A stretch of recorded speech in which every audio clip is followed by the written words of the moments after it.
일반적으로 국회의 모습을 생각하면 양옆을 차지하고 있는 큰 화면과 자리에 배치되어 있는 고성능 PC를 앞에 두고 전자투표를 하고 있는 국회의원을 떠올릴 것입니다. 투표 결과는 큰 화면에서 바로 확인할 수 있으며 원격 회의도 이루어지는 것을 쉽게 볼 수 있습니다. 반면 디지털 트랜스포메이션을 야심차게 추진하려고 준비하고 있는 일본 국회의 상태를 알게 되면 깜짝 놀랄 수도 있습니다. 현재 일본에서는 디지털청을 반대하는 목소리도 커지고 있습니다.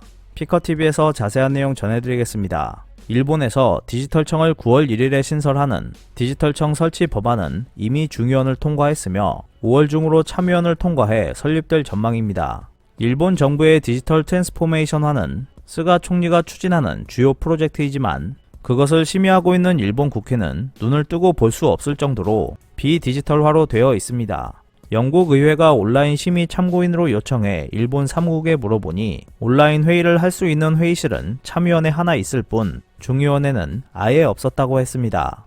후생 노동상을 지낸 시오자키 야스히사 중의원 의원은 일본 국회의 디지털화 지연을 통감하고 있는 한 사람이다라고 말했습니다. 일본 국회가 있는 도쿄에는 세 번째 긴급 사태 선언이 내려졌지만 기한인 5월 11일 이후에도 긴급 사태가 연장될 경우 일본 국회의원들이 어떻게 행동할 것인지 궁금해지고 있습니다. 가을까지는 중의원 총선거가 있기 때문에 연휴 중에는 지역구로 돌아간 의원이 많이 있습니다. 고이케 유리코 도쿄지사가 도쿄에는 오지 말아주세요라고 호소하는 가운데 국회 심의를 위해서는 일본 전역에서 의원이 모여든다고 하는 사태가 펼쳐질 수도 있습니다. 왜냐하면 일본 국회에는 텔레워크를 할 수 있는 설비는커녕 그러한 제도 역시 전혀 정비되어 있지 않기 때문입니다. 본회의는 고사하고 위원회조차 온라인으로 출석할 수 없고 하물며 표결을 원격으로 진행하는 구조도 없습니다. 참의원 본회의장은 누름 단추로 투표할 수 있는 설비가 도입됐지만 중의원은 아직도 종이에 적어 정면에 있는 연단 투표함까지 투표하러 가는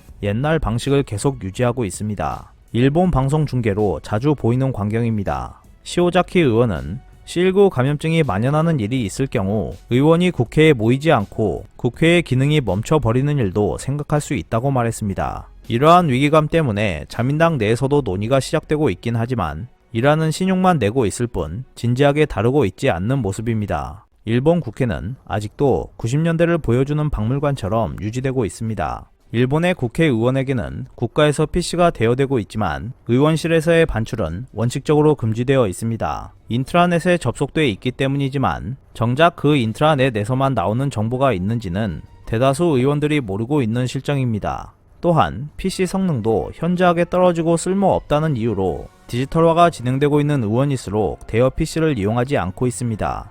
의원회관에는 와이파이 네트워크도 정비되어 있지 않아서 일본 의원들은 각각의 통신 사업자와 계약하여 사용하고 있거나 아예 인터넷을 사용하지 않는 의원도 있는 것이 현실입니다.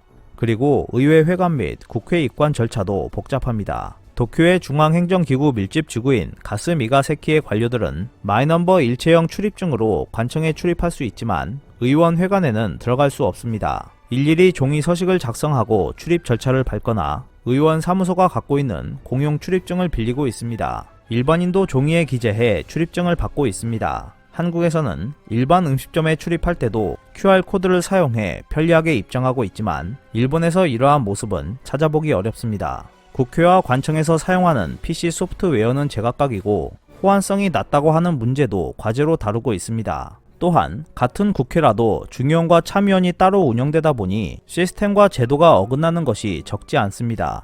참의원만 진행하고 있는 누름 단추 표결은 C19 감염증의 영향으로 본 회의장에 들어가는 의원수를 제한하기도 해 운용이 일시 정지된 상태입니다. 태블릿 등을 이용해 전자 투표할 수 있는 형태로 하면 몇 개 장소로 나눠 투표가 가능하겠지만 일본 국회는 그렇게 진행하지 않고 옛날 방식을 고수하고 있는 모습입니다. 디지털화가 진행되지 않고 있는 일본 국회가 디지털화를 단시간에 실행할 수 있을지는 미지수입니다. 왜냐하면 국회의 제도 개혁이 각 당의 대표로 구성된 의원운영위원회의 권한이기 때문입니다. 개혁을 재현하려는 당 정치제도 개혁 실행본부 멤버 중에도 국회 전자투표까지 가는 것은 월권 행위가 되지 않느냐고 주장하는 의원이 적지 않습니다. 의원운영위원회 의원 상당수는 국회 운영 흥정에 능숙한 원로 의원이 많아서 디지털화와는 거리가 먼 전통적인 국회 운영을 중시하는 경향이 강하기 때문입니다.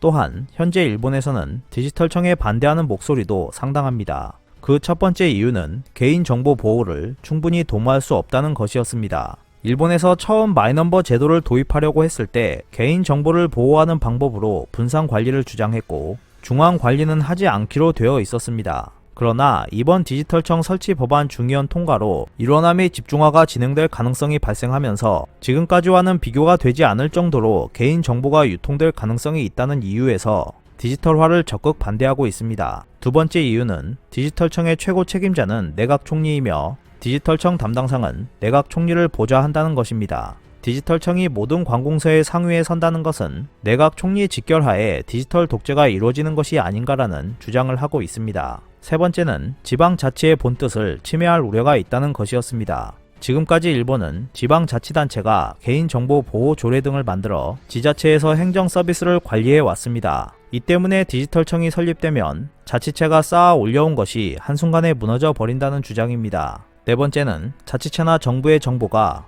민간의 여러가지 형태로 흘러갈 우려가 있다는 것이었습니다. 또한 IT 이권은 예산을 붙이기 쉽기 때문에 확진자 접촉 앱인 코코아처럼 개발비의 수조 원의 예산도 쉽게 쓸 수 있다는 것을 우려했습니다. 이러한 이유들로 반대파들은 개인정보를 자신들의 손으로 지킬 수 있도록 디지털청 관련 법안에 반대 목소리를 높여야 한다고 주장하고 있습니다. 그렇다고 일본에서 디지털화가 아예 진행되지 않고 있다고 할 수는 없습니다. 일본은 국립국회 도서관이 소장하고 있는 도서 등의 디지털화를 가속화하고 있습니다. 전자화가 가능한 서적과 잡지 등 약 1240만 개 가운데 지금까지 약 20%를 20년에 걸쳐 전자화했습니다. 어떤 방식으로 해서 20년이나 걸린 것인지는 모르겠지만 결론적으로는 디지털화를 진행하고 있습니다. 일본은 향후 2025년까지 총 190억엔을 투자해 약 13% 정도를 더 전자화할 계획이라고 합니다. 그리고 자료의 내용을 PC에서 전체 텍스트 검색하거나 원격지에서의 이용을 확충하려고도 하고 있습니다. 하지만 아직도 일본 의원들은 국회 도서관에서 자료를 가져올 때 디지털 데이터로 가져오는 것보다 인쇄한 종이로 받는 것을 선호하고 있습니다. 일본 국회에서 디지털청 법안의 체결을 디지털 투표로 진행한다는 것은 현재로선 만화에서나 볼 수 있는 상황이라고 할 수 있을 것입니다. 스가 총리가 주요 프로젝트로 추진하려고 준비하고 있는 디지털청이 여러 난관을 극복하고 순조롭게 진행될 수 있을지 관심이 쏠리고 있습니다. 오늘 준비한 소식은 여기까지입니다. 끝까지 시청해주셔서 감사합니다. 여러분의 좋아요와 구독은 영상 제작에 큰 힘이 됩니다. 앞으로도 피커TV에 많은 관심 부탁드리겠습니다. 오늘도 즐겁고 멋진 하루 보내세요. 다음 영상에서 뵙겠습니다.